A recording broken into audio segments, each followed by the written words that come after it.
I'm delighted and very excited to be here because when I was approached by the foundation for this talk, it took me some time to reflect on what I can offer you, but then I decided that interconnectedness would be the topic. I'm a neurologist, so of course I'm very much preoccupied with how brain works and how we think. And in the United States, I have been making a research to better understand how brain works. At the beginning, we only thought that brain was just an organ that has certain functions, but later on, we start to comprehend that a brain is an organ where all the creative activity takes place. So we have a biological information system with more than 20,000 neurons, and there are 100 trillion interconnected network of neurons. So how does brain create our thoughts and create our conscious? And we wanted to understand if we can offer a mathematical solution. And we started to gather our first data in 2005. And what you see on the brain is not only limited to an electrical flow, but it is a video that illustrates how brain functions and how our thoughts are created. So there is a network of neurons and through their interconnectedness, our brain functions. And this can give rise to very important transformations in science, including methodological transformations. And this also offered us a brand new perspective on how we understand life as it is. So we have already arrived in new findings that we did not foresee at the onset. So we should not only limit ourselves to how a brain functions, but beyond that, we also have come to understand that life itself is a network of information. And the most important news is that now we have a mathematical model which we can use for this purpose. So we are now faced with a brand new perspective on how we comprehend life.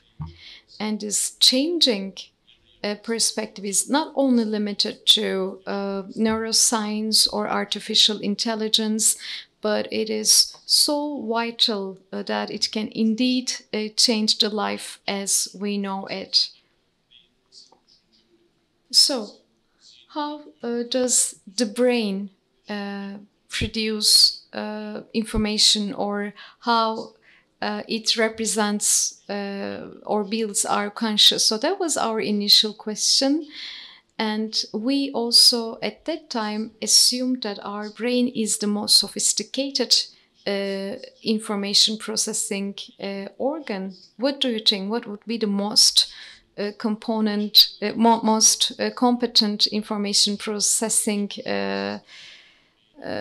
object? It is the very life itself, because the life is also made up of different minds, different conscious that are all interconnected. And once again, there is a real mathematical methodology behind it.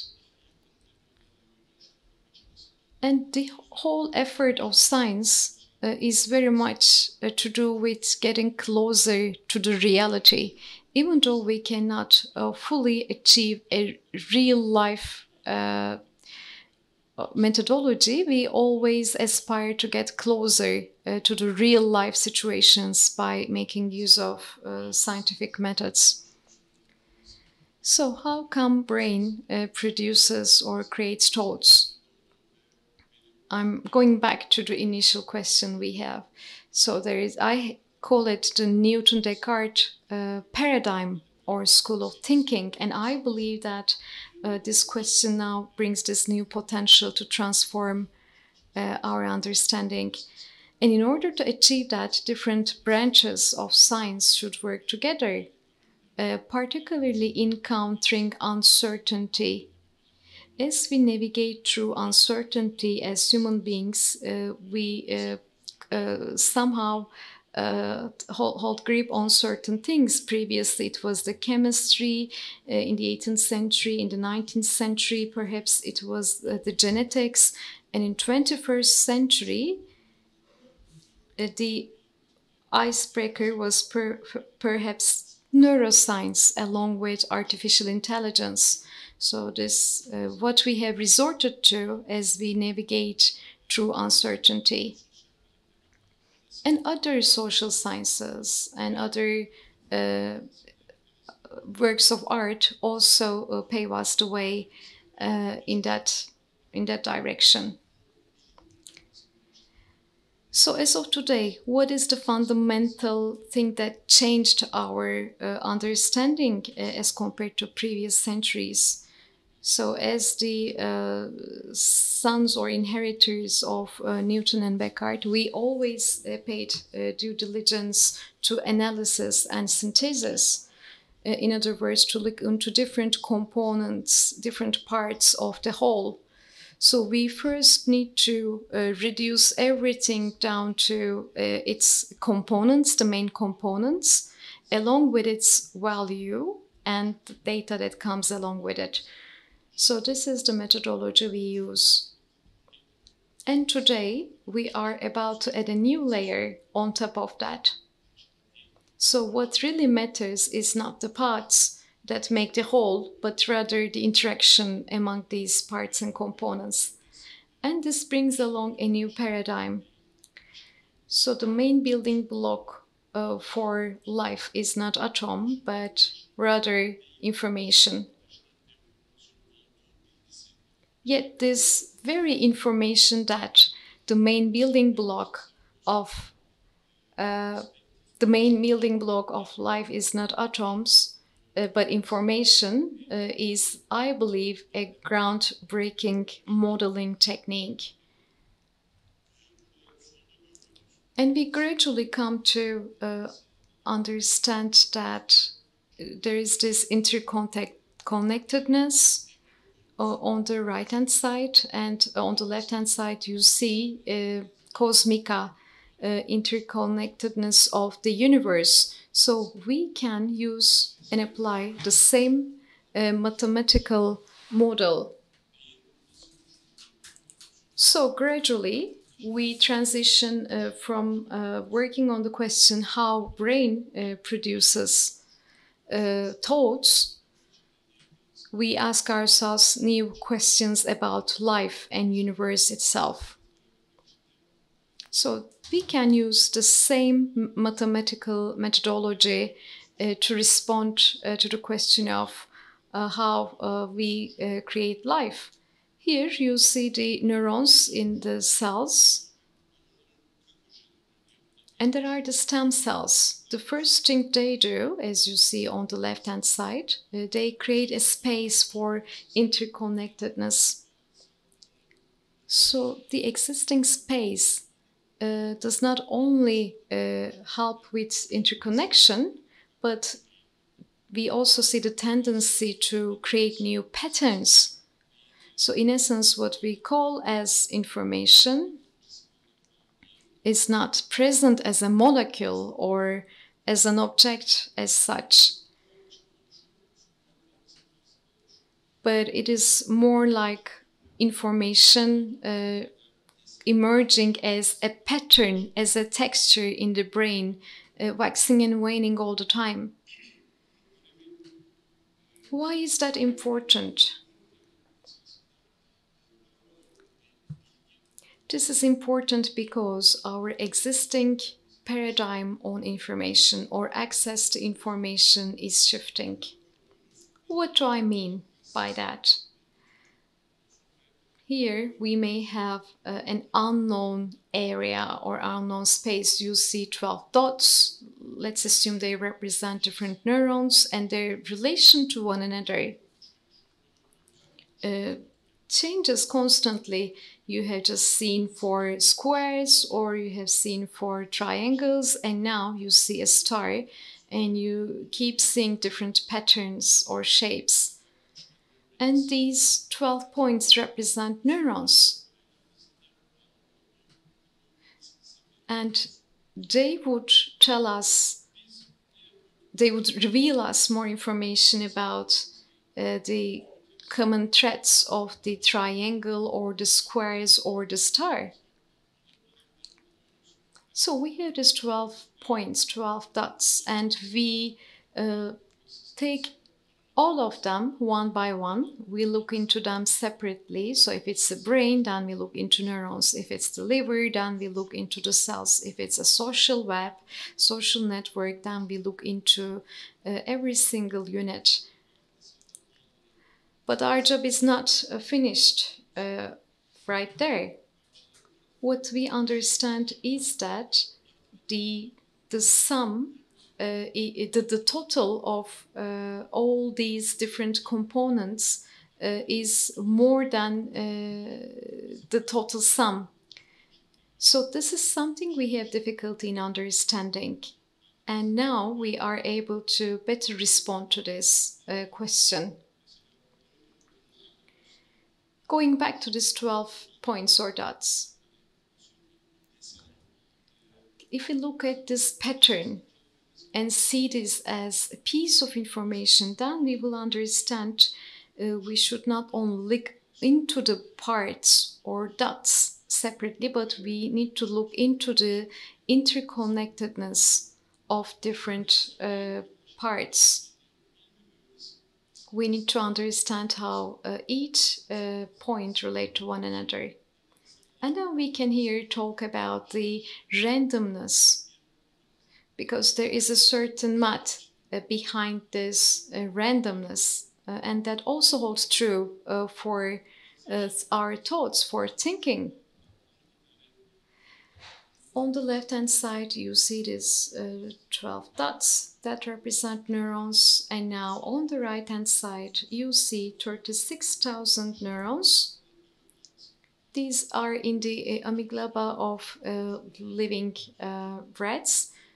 If you offer food or water right in front of the rat, then the rat will need to go through a thinking process to make a decision or to make a choice.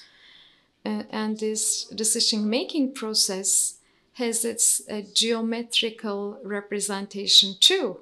You see that 36,000 neurons of this rat has a certain mathematical and geometrical representation. We don't have to understand this right away, right now. But for the very first time in history, we came to the conclusion that the act of thinking has some maths behind it.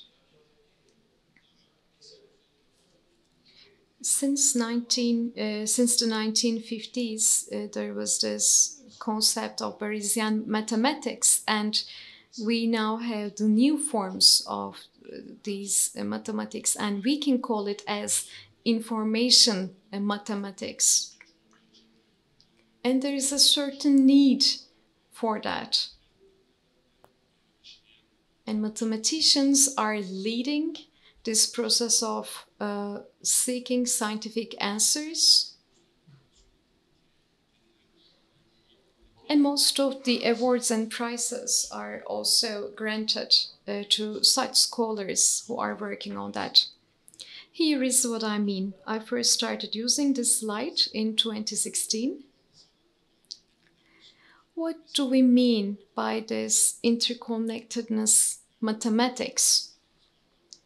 So the existing mathematics, in other words, calculus, represent the stationary state of birds on the wires. But if we want to look into that as a flow, then we need to look into the snapshots one after another. We need to go through so many of these snapshots in a split second. But this would not help us explain how our brain works. That's the reason why we need a brand new methodology. That's what I said in 2016. So we don't need this stationary state of birds. We need to understand the momentary change of motion here. We need to understand the momentary movements of birds on the wire.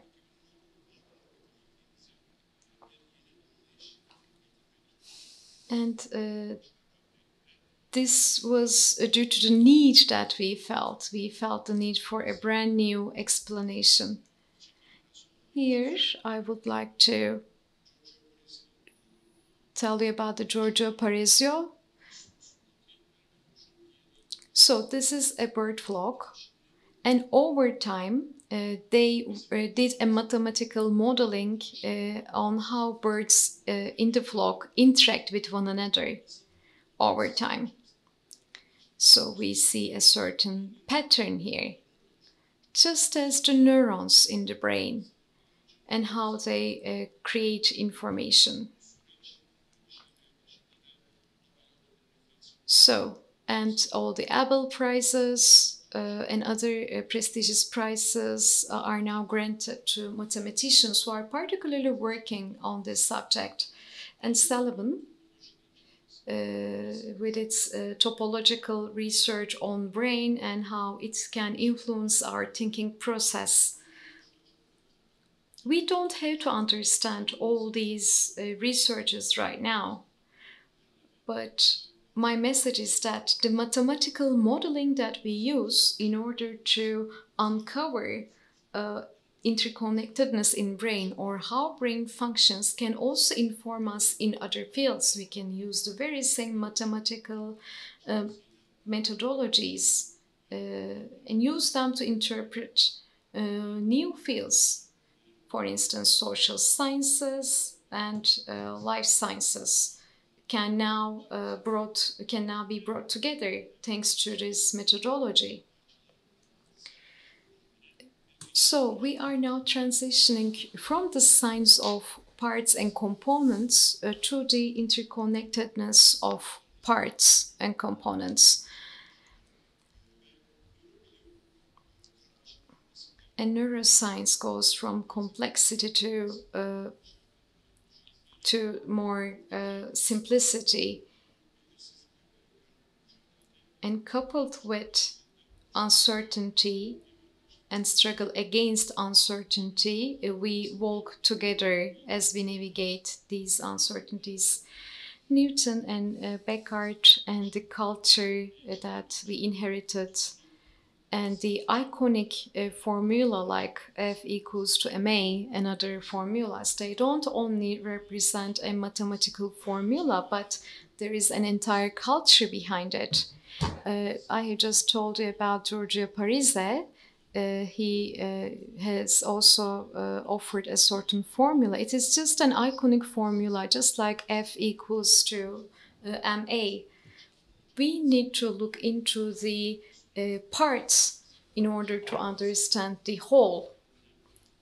But building upon that, we now have a new school of thinking that we need to understand the interconnectedness, because it was Newton and Descartes' duty to look into the different parts, but now we need to understand this interaction. So, last November, the Nobel Physics Prize was given to Giorgio Parisi. He had shown the interaction of birds with one another, but it wasn't only that. He also showed the mathematics of this interconnectedness, and he almost changed the basic rules of physics. For instance, the copper and iron elements, when they get together, these atoms decide and this interconnectedness and information mathematics indicates that. So we use the formula to understand the relations of birds with one another, and it's the same formula. So the Nobel Committee now acknowledges the information mathematics and its use in physics. So the use of any information in practical life is what is awarded by the Nobel Prize, and for the first time the Nobel Committee accredited this. So we slowly started to understand that the response to how brain creates mind is actually about how we can create a better life. So it gives us certain tips about that as well. This festival's topic is coexistence.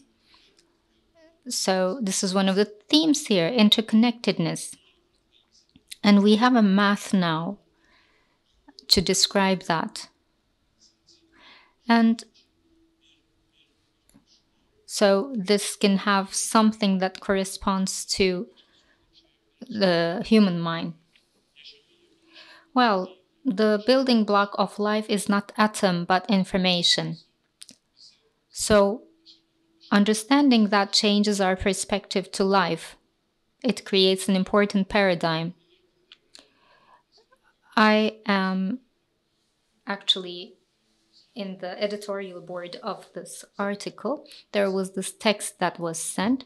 So in the prefrontal cortex, there are 300 neurons and they connect to each other, and they started to examine the math behind that. There was a study around that, and the first results started to come. Let's say somebody lives for 100 years.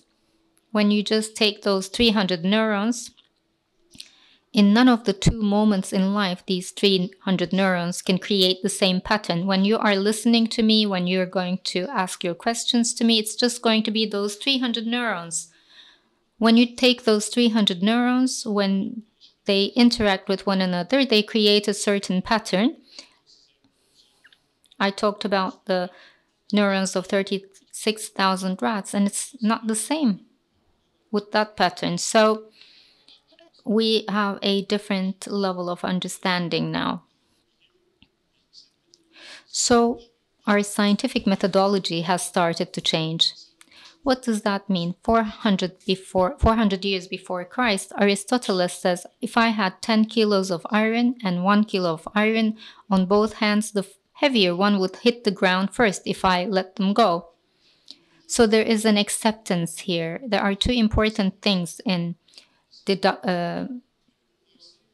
here, assumption and acceptance. So this is about induction. And humans believe this for 2,000 years, until when? Galileo goes up to the Pisa Tower and he throws this 10 kilos of iron and 1 kilo of iron on the ground. So he experiments with the idea, and until that experiment, the assumption is still there. And after this experiment, the assumption's name is changed to hypothesis. An assumption or hypothesis to be concluded as right or wrong needs several times of experimentation. It needs to be tried enough times. So we have deduction on top of induction. This is how Reform and Renaissance is created. And this is how people's perspective to life changes. When Galileo conducts the experiment, he says Aristoteles may be wrong. And when he says that, we understand that human thinking has a new layer of looking at the world. So we see we are on the verge of a new paradigm shift. So there is this deduction that added on top of induction. It has changed human thinking, and 400 years, this science of interconnectedness is now creating a new perspective too. And the science of interconnectedness is about us, about the people around us. It's about the nature. It's about our mental problems. It brings about new perspectives to each and every one of those issues. And this is thanks to the collaboration of neuroscience and AI. In other words, information sciences. And this brings about a new culture with it. It has such potential. Newton, Bacon, Descartes, created a new culture of science with pluses and minuses. In fact, today, in responding to life's several challenges, this civilization is having difficulty, but I think that, human life used to be 38 years and now it's 90 years. We went to the moon, so this civilization is nothing to disregard or underestimate, but this also brings about certain responsibilities. We are in the system, we all exist in this system, so we see that there is no response to how to create a better world. We sense that. And now we need to give a new answer. We need a different paradigm to respond to that. In fact, with Corona, we experienced that. We learned this process very well. The first thing that Corona taught us, you remember March, April, May 2020 when everybody was locked down. Back in those days, we realized those institutions that were deemed important became insignificant just in a few days, like the stock exchange, banks, the war machines. They disappeared in a few days. After several centuries, for the first time, humankind couldn't fight. They couldn't wage war during the Corona period. So, during the pandemic, we started to notice this change in information. Well, going back to the relation with AI, as I said, AI goes from simple to complex, whereas neuroscience goes from complex to the simple. So this, they're co-creating this change in perspective. So we're talking about a new math. We're talking about a new perspective towards the unknown. And what brings this about, Newton's system is like the billiards ball system, the apple falling on the floor, or the gravity law, or atoms interacting with one another. So they were all like those billiard balls. That is how it's modeled. But that modeling worked, of course, but now this modeling is not adequate. We know that. So we need a new modeling. And this modeling will be taught by the brain. So it comes about based on the question of how the brain creates the mind. There was this consortium in Europe. We obtained some data and we reached some results, and that was about it. Now I'll talk about another topic that is about the neurons in the brain and their interaction and the image it creates and how we understand by MR and the new understanding both about that. We call this connectome imaging. There is genes, then genome, and now this is about the connections in the brain, so we call it the connectome. In Turkish, connectome is nörozihin, like neuromind, so until we find a better term, we can use this term. Connectome is changing all the time. For instance, you see a photo here, the Amazon River. It's an image from a satellite. The delta of the Amazon River is changing every season. And this is true for the brain. The information is kept in patterns and the creation of this knowledge is changing all the time, just like this delta. So the pathways where this information is processed can be now viewed in MRI. Of course, we cannot view the neurons one by one currently, unfortunately, but every fiber here is about 150 million neurons functioning together. So this biochemical river created by information can now be translated in an MR image. For instance, on the left, you see a tumor removed during surgery, and there is some scar where the tumor is removed, but the other fibers are back in their same place. So now this is used routinely during surgery. And this is changing our understanding of anatomy as well. We don't really separate the brain in topological parts. We look at the connections created by these fibers. That's how we analyze the anatomy. Why is this important? For instance, you see a normal brain's connectedness scheme here. We cannot examine each and every neuron right now, but we can examine about 20 million neurons simultaneously.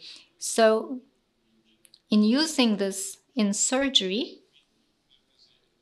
we reduce the brain to about 1,000 centers, and we can view the connection of those centers.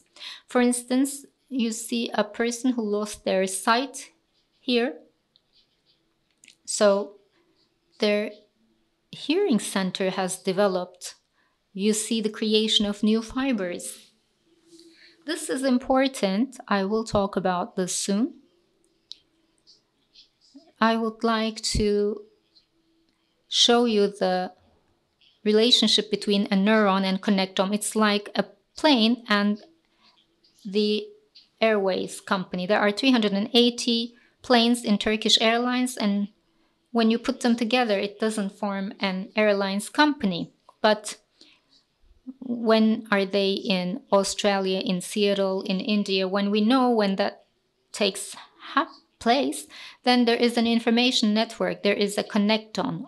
These parts form a connectome, so they create this airlines company together. It is important, you see another airlines company's map here. It's a little bit more, it's a little bit broader compared to the previous one. It has 383 planes. So they represent a neuron, and we see their interaction with one another. So this is an airlines network. It is the connectome of an experimental worm. It is the connectedness network of the neurons of a worm. And this processes information. And this creates the decision-making mechanism of the organism. So how does the human brain decide? It's very difficult to examine that, but this is a brain made of 383 neurons, and we have the chance to examine how it decides. This way, we have this biological information processing system in the brain, and what kind of an information network or what kind of a mind does it create? So we have the chance to create this experimental model about that. So this model received 6 Nobel Prizes. Let's say we have 10 worms, and we imagine they represent life. You release them in your garden, and these worms make a decision. So this biological information system makes a decision. If we define consciousness as a decision-making mechanism, they create this consciousness state. Let's say most of these worms, 9 of these worms, went to a grape or fructose, and one of them made a different choice. Let's say this worm goes to a breadcrumb or, towards starch. So why do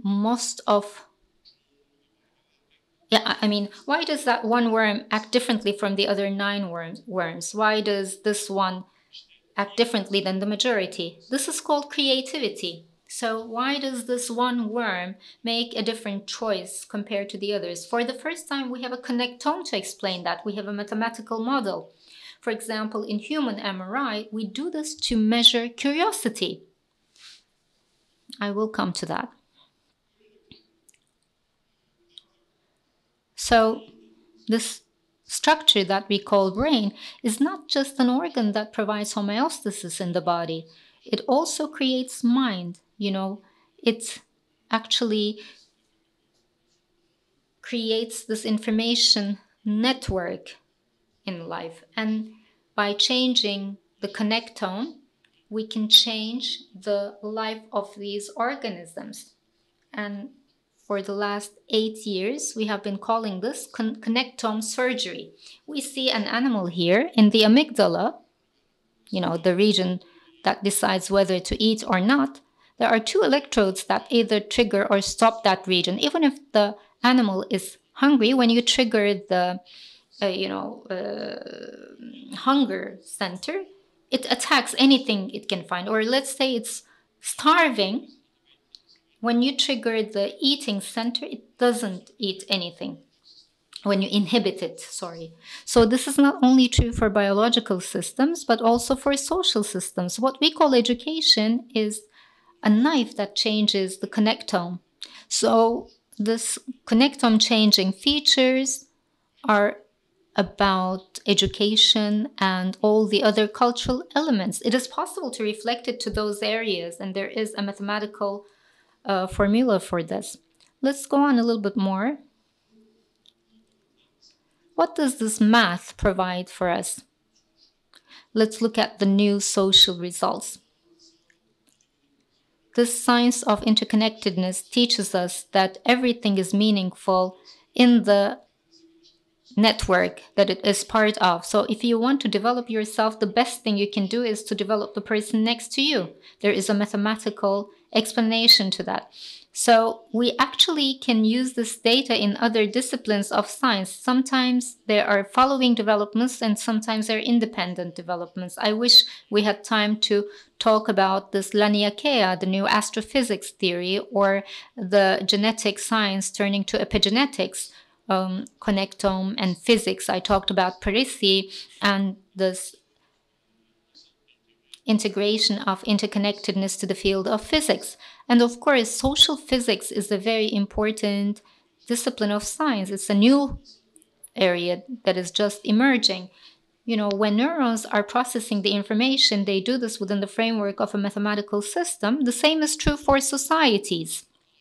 Sometimes societies create this math in an easy to understand way. I showed you the neuron example in the worm brain. You can think of this at a larger scale. You can think of it for the 8 billion people. So what we call humankind, that culture, there is this information mathematics behind the development of that as well. So there are some important results I would like to share with you in the last 7 or 8 minutes. Well, what we call life is this interconnected coding systems. Every coding system can convert to the other. What do I mean by that? On the left-hand side, you see a video. It's first turned into GIF turns into protein to RNA, and RNA into DNA. And this DNA is transferred to a bacteria, just like a coronavirus affecting one of our cells. So this E. coli bacteria multiplies endlessly, and 25 generations later, there is this bacteria, and now it's the reverse process, DNA, RNA to protein, and they get this image on the right-hand side. So the loss of quality in this image is because of some technical problems. What I'm trying to say here is that every information coding system can convert to the other. This is one of the main elements of information mathematics. I'll go fast. Every information processing system sooner or later creates intelligence. This is where the ambiguity of social sciences lies, because what social dynamics cannot overcome is the second law of thermodynamics. Now there is a new perspective. We have that chance to bring a new perspective with this new scientific paradigm. And there is an experiment about that. This is from Duke University. Again, we see this 383 neurons, the worms with 383 neurons. This time they put glucose in one corner of the cage and they watch whether they decide to go towards the glucose or not. In making this decision, the first, second, third neuron, first, second, third seconds, there is this interconnectedness algorithm. Just like the first bird and second bird, you know, the Parisi bird model, or what I showed you in the beginning, those 12 dots interacting with one another. So there is this similar mathematical modeling. And this way, we see whether this worm's decision making has a mathematical modeling.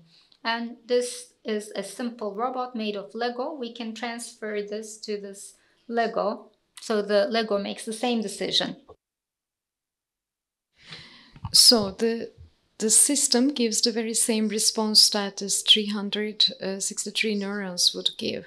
So, in fact, this is a process independent of the body, and they, in a way, generate information. And this is not only limited to the body where it is created, but it is related to the entire life. So, the information processing systems would create intelligence, and this intelligence does not only belong to the system where it generates this information, but rather to the ecosystem, to the very life itself.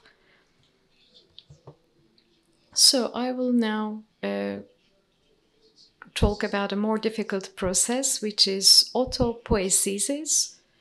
This is the system's capacity to renew itself, just like the gravity model of Newton physics. Just spontaneously,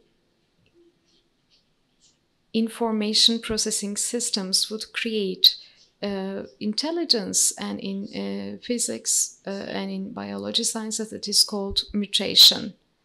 Because all of a sudden you see something unexpected, and you see that in all spheres of life, in social life.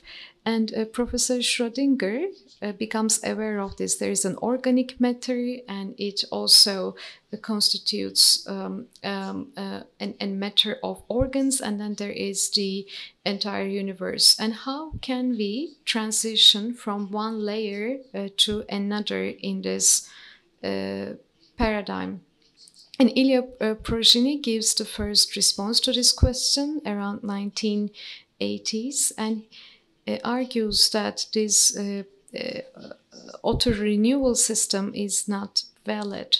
So the second rule of this law is not valid. That's why we are talking about creativity. Let me very quickly show you these two examples. So we have superimposed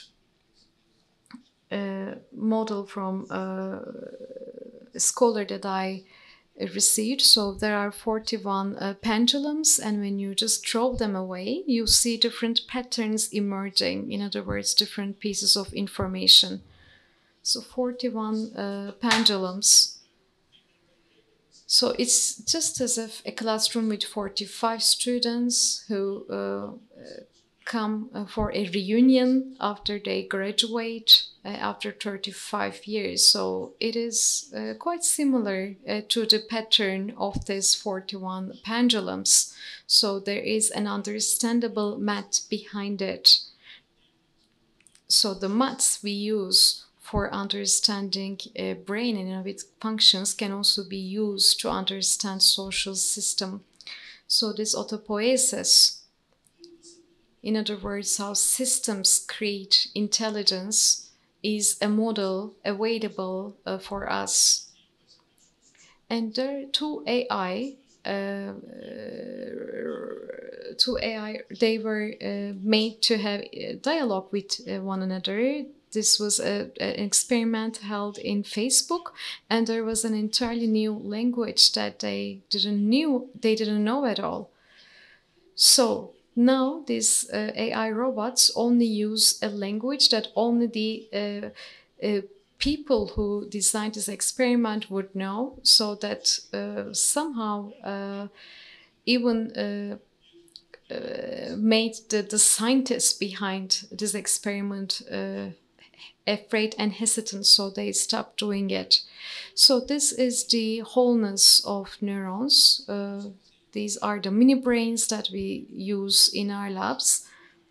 So 1 million neurons of stem cells, and this mini brain emits certain E waves. So they in fact create information. There is interaction of these EEG waves with others, and it is the same EEG wave that comes in the embryo in mother's womb. So any ecosystem processing information would ultimately produce intelligence. So we see another pendulum here, and now we see probability projections. Where would this pendulum end up in a split second? And the entire autopoiesis of this pendulum changes the whole picture. And this new mechanism can now be imaged in MRI. We can now we can do imaging for curiosity. Well, every year at Bahçeşehir University, we offer scholarships to 40 students out of 100 students. If we have data for 1 million students, then we would be able to image their curiosity levels through MRI technology. So we are now facing a brand new technology. It is a groundbreaking technology. So the dialectic has to submit itself into interconnectedness. Bacon, Descartes, and Newton's science of the 17th century, they would call it a chaos, but we don't call it chaos any longer. This is interconnectivity mathematics. So the system has the potential to cultivate a new culture, because every new paradigm brings along a culture of its own. So some of our existing structures fail to find an answer, particularly in this so-called neoliberal system, this extinction, and how we can replace it.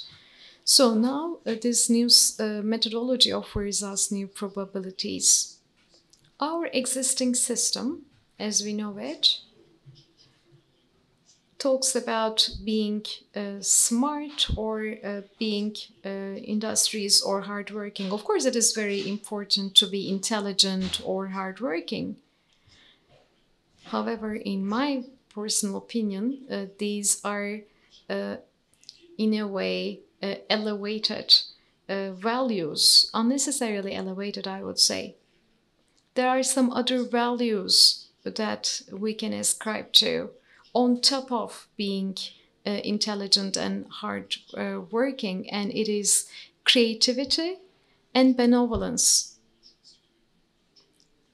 Just think of a spider web.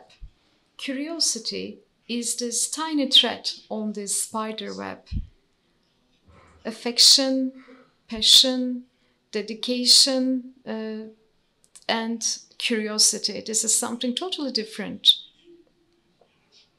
And then this new system, this new culture is a non-hierarchical one, and we call this interconnectedness. In Turkish, yaşamdaşlık. And it sounds really nice in Turkish. And I think it really suits well to this festival. It's the festival of coexistence or interconnectedness, because we share the same life, and this is more than enough. And this makes a very big difference.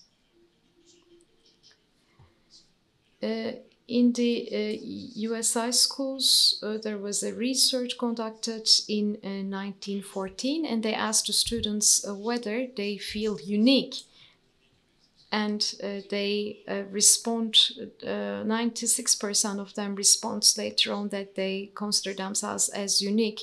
So if we use the analogy of a leaf and forest, we always feel that we are a unique leaf. We are so different than other leaves, and we always assume that forest is there for us, for the leaves, but it's just the contrary.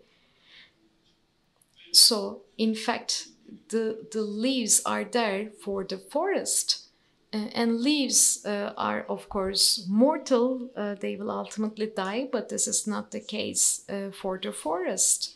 You will have green leaves, but then leaves will fall, and then you will get new leaves. So I believe with this new paradigm shift, we will be able to tackle our problems in a different fashion now. So these are some research infrastructure that we have used before. Again, there's a focus on intelligence and being intelligent. So there is this interaction between intelligence and consciousness. That was the previous school of thought, but now there is a brand new axis, which is the relation between different parts, relation between the part and the whole, and their interaction with the life. So neuroscientists already observe this in their activities. You are well aware that people who are colorblind, they would never know that they are colorblind. It should always be diagnosed by someone else. But now we use new glasses to diagnose that. And you see this child on the video. So we now know that what we see as red is not red indeed, or what we see as blue is not blue color. So what we see as reality is not for real. So that's exactly why we need this new model as we ask ourselves questions about how our brain functions. And of course, it brings along a brand new economy, law, arts. Blockchain is a direct outcome of this. Blockchain is not hierarchical. There is no central bank. And that's the reason why the entire establishment is against blockchain. But that doesn't matter at all because time or temporality, it belongs to people and not to the space. The same goes for a law. I mean, we need a law or a rule of law which protects life against human beings and not the other way around. But since a law only protects individuals rather than life, that's why we are faced with all these ecological problems of today. And I would like to end with a metamorphosis. You see a caterpillar turning into a butterfly. I really like this analogy, and that would require a transformation also in academia.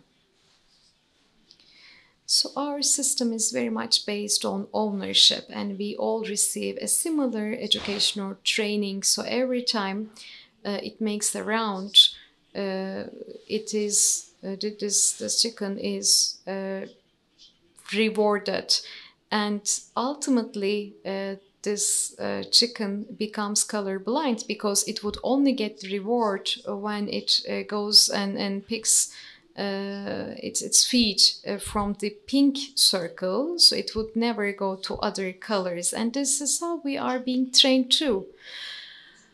The COVID-19 pandemic is still with us, but of course there will be some new pandemics, and this will be the case until we come up with a new life methodology. Again, I would like to use this analogy of a caterpillar and butterfly. They have the very same genetic structure, and not all caterpillars would come out as butterflies. The caterpillar should make the choice to become a butterfly.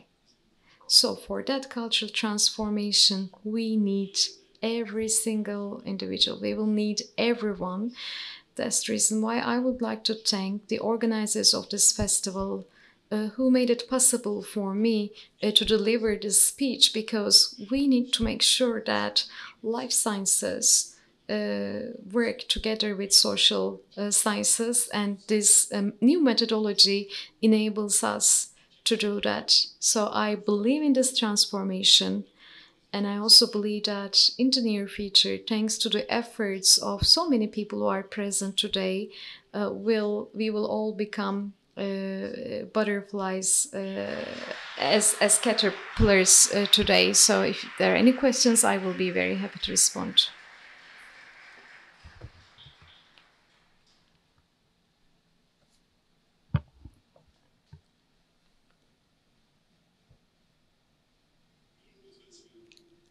Sibel Hanım, please go ahead. Thank you very much for your talk. Liberal economy and the ethical values liberal economy conditioned. If the system continues, don't you see that there are some risks associated with that? Don't you think that we will end up in an unbearable world? Well, of course, there are great risks, but it all depends on our choices. Just think of these HES codes, the tracking system that the Turkish government used during the pandemic. I mean, if I'm under surveillance by means of that health tracking system, then of course this is very alarming. Then that means that we are actually going towards a different kind of civilization. So we have a choice to make. And how can we create a better world? We are now in the process of researching that as scientists, as people who have gathered in this festival. This is our common cause. This is what we're trying to do. You can name it any way you wish, neoliberal economy or anything else. This is that. And this corpse is now on all our shoulders, and it is only getting heavier. So it is an alarming situation that needs to be tackled right now. And the neuroscience offers us a new mathematics for a new world.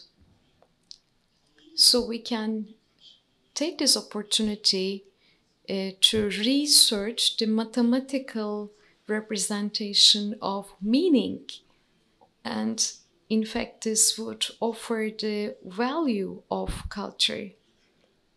And that's also the role of social sciences.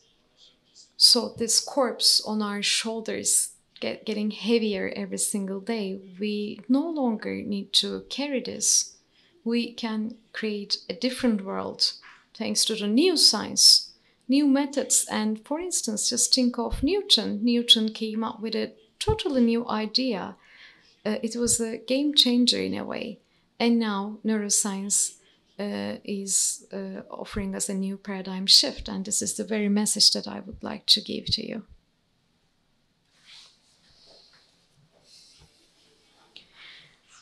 Thank you very much.